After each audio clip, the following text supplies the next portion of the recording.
Good evening. Welcome to Tuesdays with Jim. This is Worse. Stories of strength and inspiration from the old days. Times are tough, but we'll get through this. We've been through worse. Up tonight is The First Heat of Steel, The Siege of Malta, its third and final part, and time permitting, depending on how our conversation goes, we're also going to look at Coming to America in Steerage, a 19th and 20th century adventure. All right, first up, First Heat of Steel refers to the time when a new steel mill produces its product for the first time. It's a process that is prone to problems and errors, debugging, and unlike the debugging that occurs in the computer industry, this is stuff where it can literally be deadly. Enormous amounts of material are moving around and the stakes are very high. So the company I want to look at began its life in 1905, when Ransom E. Olds, the founder of Oldsmobile, started a company called REO Motor Company. Now, exactly what they made, I'm afraid I don't know. But they grew over time into what I would call an old school conglomerate, something that was very common in the early middle part of the 20th century and became less common as time went on and is less common now. But they made acquisitions, bought a lot of different things. And in the 1950s, the REO Motor Company, I guess in an attempt to get with the times, changed their name to the Nuclear Corporation of America. I'm going to pause just a moment there. What I'm having tonight is a salmon burger, grilled cheese, and to drink, red wine. I'm going to put this on and pay attention to it from time to time. All right. The Nuclear Corporation of America did not do well. And but one move that they did make that turned out to be auspicious was that they decided to get into the steel business, specifically companies that made steel joists for buildings, the things that hold up the roofs of a building. It was a company called Vulcraft, and the guy they hired to run it was a guy named Ken Iverson. So a few years later, in 1965, the Nuclear Corporation of America filed for bankruptcy. And in its desperate state, they chose Ken Iverson, who was doing a good job with the Vulcraft operation, to run the whole company. He took it in an entirely new direction. He got rid of non-profitable lines of business from this conglomerate and focused down on the steel. So in 1969, they acquired a mini mill in South Carolina. This is actually to be distinguished from, you think of an enormous steel mill like the kind that U.S. Steel had in Gary, Indiana, and that they had in Pittsburgh, and that in the old days Carnegie Steel had. Those are called integrated steel mills. This is a mini mill. Makes relatively less, and there's some other key distinctions I'll get into in a minute. But they bought one in South Carolina. And during the time that the steel industry was losing hundreds of thousands of jobs, Nucor was growing. They built a plant in Texas. They built a plant in Arizona. And in 1988, they broke ground on a plant that was going to be technologically advanced in Crawfordsville, Indiana. Looking at the Crawfordsville newspaper from those days, you can see that people still remember a time when a soybean field was suddenly turned into a giant mud pit when the construction began on this mini mill, and that hundreds of people lined up for jobs. This was a new thing in Crawfordsville, that you could get a job in industry. So in 1989, they began operations. Now, what they were doing was called a thin slab mini mill. A thin slab mini mill was not a technology widely known in the United States. So they brought some Germans over where the technology had been pioneered to help them get the plant started. And it was an interesting cultural contrast. These Germans, who are very good at what they did, were seeing Americans go at it for the first time, which starts to drill down on the lesson that I think is a real takeaway from this whole story. This company that had been in bankruptcy and was coming back found their one profitable line of business and were running with it. In starting up this mill, they made a lot of mistakes. The Germans, who referred to the Americans as leathernecks, I guess because some of them probably still had memories of Americans as Marines in World War II, were guiding these people, these Crawfordsville residents, a lot of whom had been farmers, to make steel. And people that didn't know how to do it, people that made mistakes as they went. And at one time, the Germans were quoted as saying, "These Americans, they went to the moon?" It just seemed so strange to them, but they did. We did. In 1989, they started producing. And when the company made its first heat of steel, the CEO, Ken Iverson, did a very smart thing. He stayed away.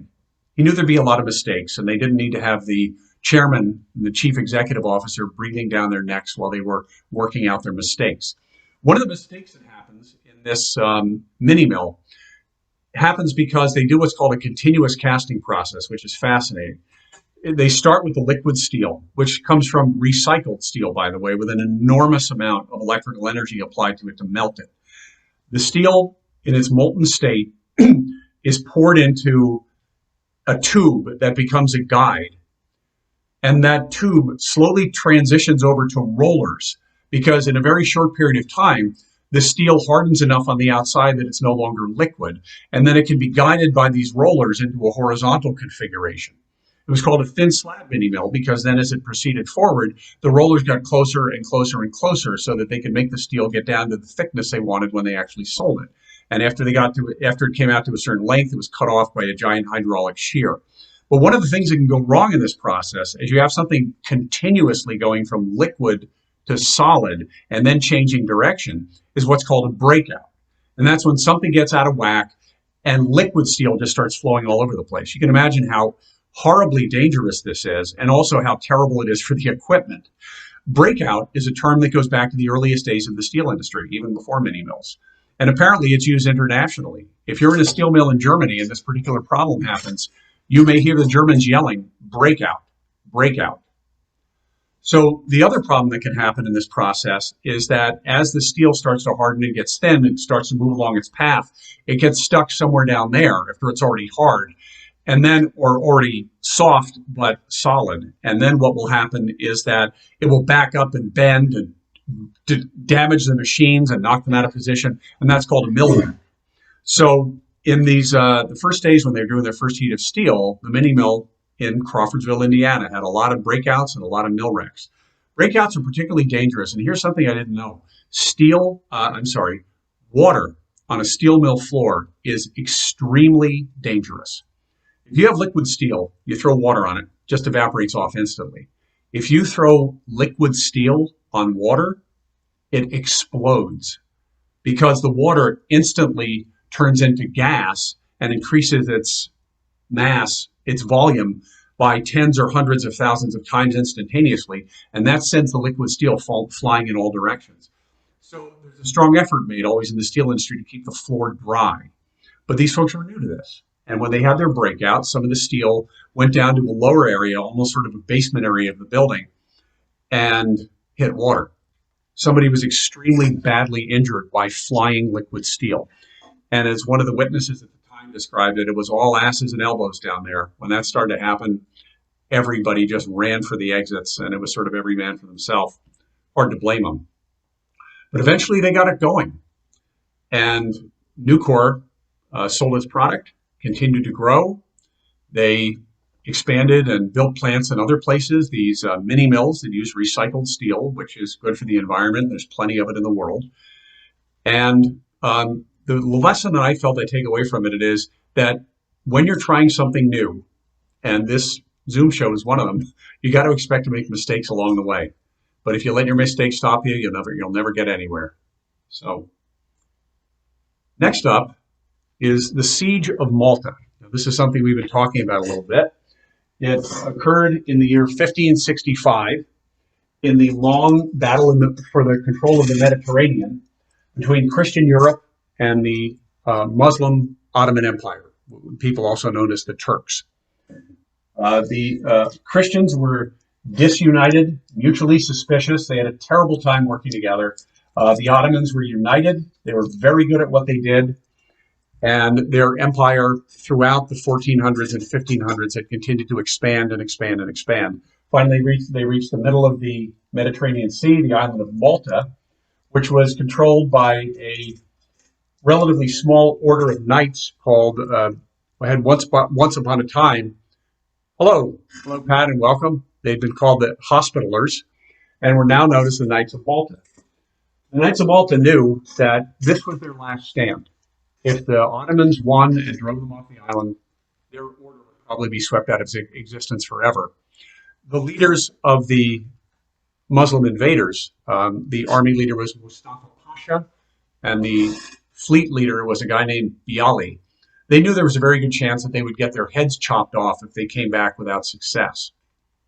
So, at this point, the fighting has been going on for about 3 months, and the twin harbor towns of Birgu and Sanglia, which sit across the harbor from each other, had been contested for months now. The Muslims, with an incredible and immense long-standing cannonade, had reduced a lot of the walls to rubble faster than the defenders could repair them, but no decisive step had been reached. The defenders were still fighting with spirit, despite the fact that they were beginning to despair of ever having a relief force come from Europe, and in spite of the fact that their defenses were being chewed away by the Ottoman cannonade. So, on top of all this misery, as I mentioned last time, it started to rain. So at this time every year, so at this time we're in like late August, 1565, a wind began to blow from the north and the west. It was called the Tramontana, and wind and rain came with it. Other places in the U.S. have famous winds. Denver has the Chinook winds, which often bring warm weather in the wintertime. L.A. has the Santa Ana winds, which when they blow up, they make it smoggy at the beach and less smoggy inland. At any rate, the Mediterranean has the Tramontana, and it brings rain. It rained so hard that the Christians and Muslims, and this was at an early stage of firearms, they had what we would consider early flintlock rifles, some things called arquebuses. They couldn't use their guns. They couldn't keep their powder dry. So the leader of the Christian defenders went into the old citadel on the island, and there were a bunch of old crossbows in there, a form of technology that had long ago become obsolete with the advent of gunpowder. But now with gunpowder impossible to use, suddenly these things were useful again. So they used crossbows to defend themselves. But I'm just asking you to imagine for a moment what it was like for the Christians on what was left of the walls, malnourished, soaked to the skin. How did they keep going? And for the attackers, how did they keep going? Disease was going through their ranks. They were in trenches they had dug up within a gunshot of the walls, standing in trenches as it rained and rained and rained. So on the defender side, the leader, Lavalette, took great care with morale. Every victory, and then during the course of this 4.5 month siege, they repelled 10 major assaults. Every one was celebrated with religious processions, public giving of thanks to God. Now, on the darker side, he declared that any defeatist talk was punishable by death, which is just another thing to remember, although that did happen during the Civil War sometimes too, but it's just a reminder that the old days were not like now. But something I thought was particularly interesting, when rumors spread that the remaining knights would abandon the civilian population and go into the citadel. It was this fortress of Sant'Angelo in the middle of one of the cities, and leave the civilians to their fate. Lavalette realized what a disaster it would be if people started to believe this. So he had the drawbridge of the citadel blown up so that the citadel was no longer defensible. It was his way of sending a clear message to the civilians: we are in this together and we're fighting to the end. On the attacker's side, Mustafa offered prizes and rewards to the first soldiers who could enter the town. And when rumors went around that he was sacrificing soldiers' lives while he lived in comfort, he led attacks in person in the driving rain. Now, there are a lot of reasons probably that a modern general would not do that. There's a common belief that leading from the front is not a smart idea in some cases, but as a morale booster, it was an extremely intelligent move, and it certainly demonstrated that Mustafa was no coward. So on August 18th, the defenses were breached, but the Ottomans, so exhausted and sick, could not get through. Mustafa and the naval commander Biali knew the clock was ticking because there were distinct seasons to military campaigns in the Mediterranean at this time. The reigning maritime technology at the time, which was the oared galley, was terrible in storms. A storm could sink an entire fleet. So they knew that if they weren't out of there by like October, they stood a good chance of losing their whole fleet. So the clock was ticking for them. But Mustafa kept procrastinating. On the Christian side, the defense force the relief force that was supposed to come from the mainland and help relieve the siege was kept being delayed because the Holy Roman Emperor was procrastinating. He was scared to death of losing his fleet. So Lavalette was sending letters to the mainland by secret boats saying, the walls are breached in many places, people are starving, don't lose a moment. And he had to keep hiding from everyone the fact that his own hope was running out. So September came. And there's a historian, Roger Crowley, whose book about this, Empires of the Sea, I highly recommend. A great phrase. After 4 months of fighting, the harbor area had been reduced to an apocalyptic wasteland. So in places, only heaps of rubble separated the combatants, but the attackers were too exhausted to overcome this seemingly minor obstacle, and the defenders were too exhausted to repair the walls anymore. So in this time, a brief episode of fellow feeling occurred. Those of you who were with us last week may remember the story of the Christmas truce of 1914. And in describing this event, because that was something very significant in British history, the Christmas truce, and Crowley's a British historian. He described what happened here in the long ago year of 1565 as being the equivalent of soccer balls kicked into no man's land. Some Muslims came forward to their Christian counterparts over the hill of rubble, and they offered them some cucumbers and tomatoes and a handkerchief. And the Christians responded by giving them a wheel of cheese and some small loaves of bread. But this was a moment of kindness and humanity in a conflict that had long ago lost its humanity. It was a scene of butchery and cruelty. But so the defenders noticed one day, not too long after this, that the Turks were hurriedly wheeling their cannons back to their ships. And then word got through the lines that this relief force from the Holy Roman Emperor had finally arrived. And it was another stroke of luck for these hard-pressed defenders. They had managed to drop 10,000 soldiers on the island in 4 hours, completely unopposed by the Muslim fleet. They were undetected. It was just pure luck. So Mustafa, who, again, was facing the prospect of possibly going back to Istanbul and getting his head cut off, decided to try to salvage one last bit of something victorious from this otherwise failure. And he decided to attack the relief force while it was still exhausted from the sea crossing. It turned out to be a miscalculation. And even his own bravery on the field couldn't stop a rout. The relief force was better rested than he had given them credit for. And after a lot of defeats at the hands of the Ottomans over the years, they had come for blood. So by the time the Turkish fleet sailed for home, the coastline was littered with the bodies of men killed while trying to just get on the Muslim boats to get off the island. So Roger Crowley, that historian, said it well. Hold on just a moment. He said, Malta survived in 1565 through a combination of religious zeal, irreducible willpower, and luck. So on both sides, these cruel Christians and these cruel Muslims are not people that we would admire in many respects. They did terrible things. And I'm glad that humanity is striving to move on. But they inspire me with their endurance. The Turks came up with a phrase, Malta yok, after this battle. It means in Turkish, Malta doesn't exist. And they moved on.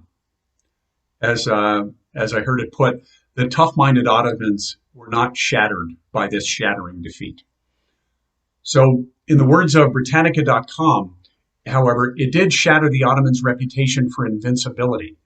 The Christian Europe had become very defeatist and thought, you can't beat the Ottomans. This showed them that they could at a time when they were divided, discouraged, and mutually untrusting. Sound like any place we know right now?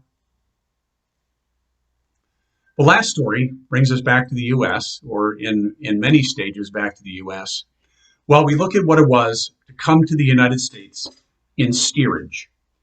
Now, this was a term that comes from the days when people would arrive. Let me take a look at my burger here. When people would arrive on the shores of the U.S., mostly on the Atlantic side, but some on the Pacific, by boat. And steerage referred to those least desirable, and cheapest accommodations that were provided for transoceanic travelers at the lowest levels of the ship, or almost the lowest levels. The lowest levels where any human beings were living. The term probably comes from the fact that this is where the mechanisms were for steering the ship, the rudders and such.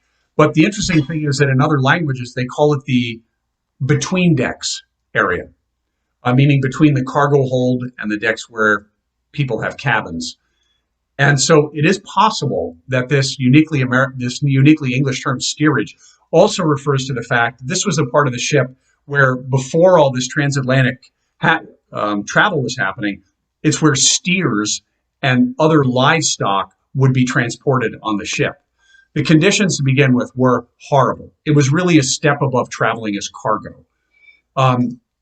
In as early as 1819, there was a Steerage Act passed by the U.S. Congress, which tried to improve conditions for people traveling, but it kind of didn't. And since it also required ship captains to keep track of where people came from, it became a mechanism for restricting immigration from certain countries. Let's see. I'm just looking at a chat message. Yes. Quite agree, Pat. Terrible things have been done in the name of religion. And yes, I have heard that it was a very common thing in Canada for a very long time that missionary schools would be provided for Indian children and they'd be used to Christianize them. Yeah, that also happened in the U.S., definitely.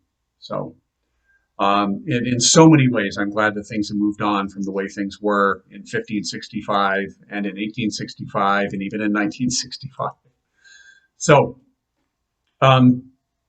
conditions slowly improved for people making the transoceanic voyage to the United States, but things are relative. In 1847, at least 5,000 people died of disease traveling in steerage, from things like typhoid, cholera, smallpox. These were many of these people because by the time you get to the year 1847, a lot of immigration was happening from Ireland because of the potato famine. So these were already people weakened by malnutrition. And the term, a few years later, a journalist coined the term coffin ships to describe what it was to travel on these doggone things. On average, on the trip from Ireland to Quebec during this period of time, 10% of the passengers died. There were two ships that lost half their passengers. So they were living in cargo spaces that had been converted to passenger space, and not very well. What was really mind-blowing was that this was back in the days when the British got rid of their undesirables, their convicts, by sending them to Australia. Australia was a convict colony. And because that was regulated by a different entity in the British government, the survival rate on the convict ships was higher than the survival rate on the immigrant ships where people were paying to be carried to the New World. That's how bad it was. These people were living in open spaces with other people, triple high bunks. Ladders were the only way to get to the upper deck. There were no outside vents because that would make the ship vulnerable to being swamped and to sinking in a storm. So the only fresh air for all of these people packed together in bunks triple high, strangers, people traveling alone, people traveling in families, were gratings to the decks above, which would be locked during storms. And remember that, and also there would be maybe like one bathroom for 100 people. Often you had to cross the deck to get to the bathroom. So in a storm, you had no access to the bathrooms. So people would use buckets for seasickness, for all sorts of other things. There was no way for fresh air to get in during these storms. And then the buckets would be likely to overturn in a storm. Somebody described it as conditions of smell that no human being could possibly be expected to tolerate. Some of these ships early on through the mid 1800s required you to bring your own food, your own plates, and your own cutlery. And the only concession that, in terms of food, that the ship line made to your needs was that after dinner time, after a mealtime, they would provide one huge tub of hot water for everybody to wash their dishes in. So by the time you got to the end, as one person described that, there were little archipelagos of food scraps floating in the top, and the water was ice cold and greasy. There was a guy who said, getting to the wash tubs early became the chief ambition of my life. So in 1855, the Carriage of Passengers Act was passed, which required such luxuries as 18 square feet per person. There had to be one bathroom per 100 people. And for every person who died, the captain was fined $10. How's that for cracking the whip and making sure that people's human needs were taken care of? Boggles my mind. In 1871, to give you an idea of how profitable these things were for these companies, the Hamburg America line carried 4,200 cabin passengers. That's people in first and second class. 24,500 people in steerage. Ticket for them was $30. And the calculation was that the food, and at this time they were feeding those passengers, the food for each person in steerage cost the shipping company like 60 cents a day.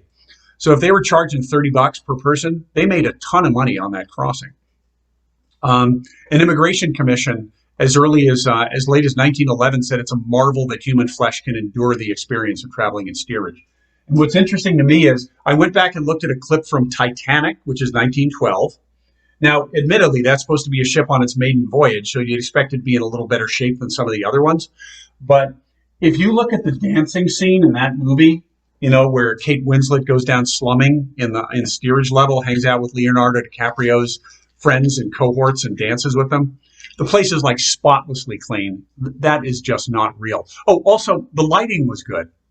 Can you imagine? Do you really actually think the lighting would have been good in steerage in 1912? I don't think so.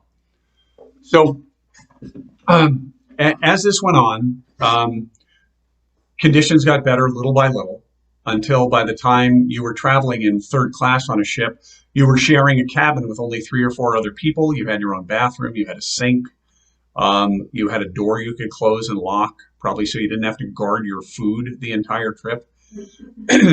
But things didn't get so much better for Chinese laborers coming to the United States.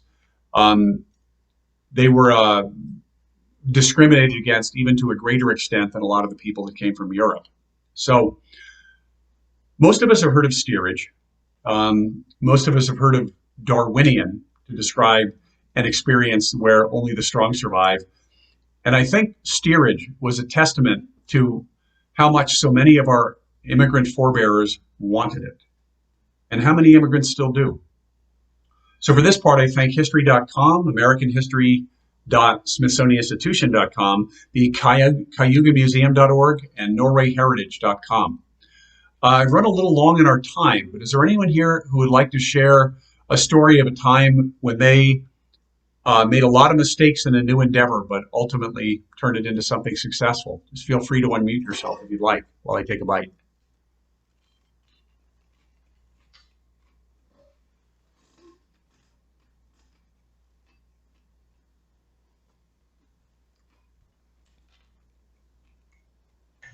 Okay. Well, folks, I thank you so much for joining us. I would like to leave you with a thought. I think I took too big a bite there. I'd like to leave you with a thought that when it comes to making mistakes and then turning them around, it's something that gives me hope for America, especially at a time when we are divided, struggling. America is a lot of things, and one of the things we we're just talking about is America is a land of immigrants. That's absolutely true. But take it from someone whose family, parts of his family go back several hundred years in this country. America is also the land of the second chance. We're the people about whom those Germans who advised Nucor on their first heat of steel said, these Americans, they went to the moon? Yeah, we did. So we'll get through this. We've been through worse. See you next week. Stay tuned, I hope you will, for You, Me, and Shakes, where we will be looking at Shakespeare's invention of the human as it expresses itself in Othello. So I'm going to stop the video for just a moment, and then we'll be back together. And I look forward to seeing you, I hope, in just a moment. Thanks.